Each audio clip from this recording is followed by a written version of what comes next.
Welcome to Tenor Tech, where I solve the problems you didn't even know you had. You start by preparing the device. Enable developer options and USB debugging so ADB can see it. Once connected by USB, open a terminal or ADB tool on your computer and run a DB devices to confirm authorization.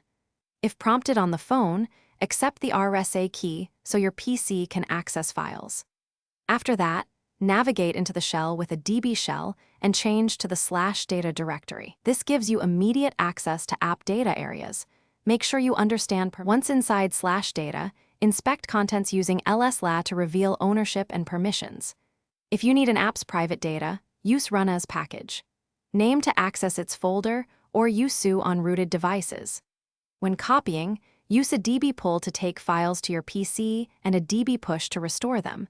Include P or flags that preserve timestamps and permissions when supported. Be careful with file ownership. Incorrect permissions break apps, so reset owner and group where required before exiting. To finish, restore correct ownership with chown and set permissions with chmod so apps can read or write as intended. Once done, reboot the device to let services reload and verify app behavior.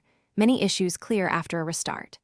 If things go wrong, run get-enforce to check SE Linux mode and use a DB logcat to capture permission denials or stack traces. These logs often point to the exact file or permission causing the problem. Fix that, then retry for a clean result.